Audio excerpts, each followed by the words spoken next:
झारखंड में इस वर्ष विधानसभा चुनाव होना है। ऐसे में जितने भी राजनीतिक और सामाजिक कार्य करने वाले जो दल हैं वो इस बार राजनीतिक भागीदारी अपना पेश करना चाहते हैं और इसी के तहत राष्ट्रीय ओबीसी मंच के द्वारा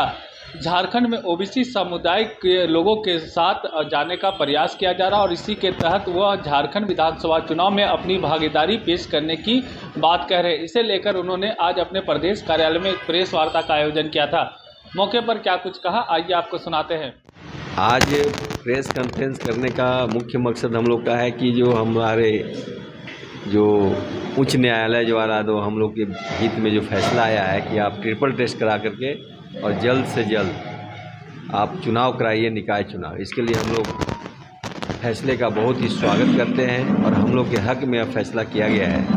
और साथ ही साथ ओबीसी एकता अधिकार मंच अपने ओबीसी परिवार के हक और अधिकार के लिए लगातार 2 वर्षों से संघर्षरत है और इसी को लेकर के आज प्रेस कॉन्फ्रेंस का आयोजन किया गया है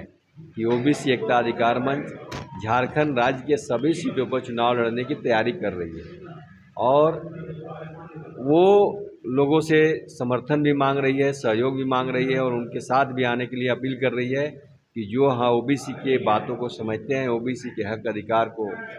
जानना चाहते हैं, उन्हें दिलाना चाहते हैं, वो हमारे साथ आकर के भी सामंजस्य बैठा सकते हैं।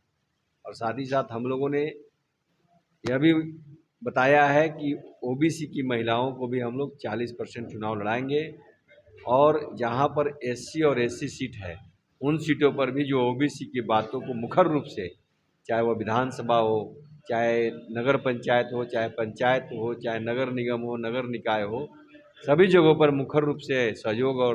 उठाने का काम करेंगे। उनको हम लोग वहाँ से चुनाव लड़ा करके विधानसभा में, निकाय में भेजने का काम करेंगे, पंचायत में भेजने का काम करेंगे। इसी के निमित्त आज प्रेस कॉन्फ्रेंस का आयोजन किया गया है और साथ ही साथ हमारे जितने भी ओबीसी परिवार के लोग हैं वो झारखंड में पलामू प्रमंडल और उत्तरी छोटा नागपुर में लगभग 65% लोग हैं और पूरे राज्य को यदि मिलाएंगे तो 52 से 55% की आबादी हमारे पूरे राज्य का अगर लेंगे अनुपात में तो 52 से 55% की हमारी आबादी है। और कोई भी ऐसा विधानसभा या पंचायत का या वार्ड का या निकाय का या नगर निगम का सीट नहीं है जहां ओबीसी चाह ले तो उस प्रत्याशी को नहीं जिता सकता है। इसी के निमित्त हम लोगों ने यह प्रेस वार्ता का आयोजन किया।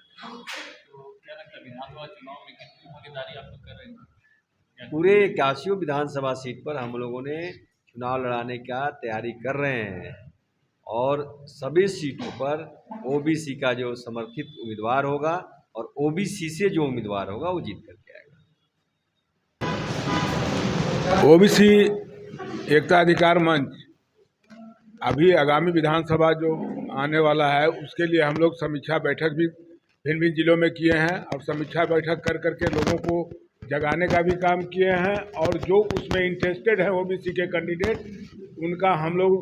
अपने स्तर से भी समीक्षा करा रहे हैं कि उनकी क्या स्थिति रहेगी और वो अगर चुनाव लड़ेंगे। हम लोग ऐसे तो 81 विधानसभा सीट पर तैयारी कर चुके हैं और हमारे बीच जो लोग आएंगे उनका हम लोग आवेदन लेकर के और हमारा जो कोर कमेटी है उस पर निर्णय लेगा कि कौन कहाँ से चुनाव लड़ेंगे।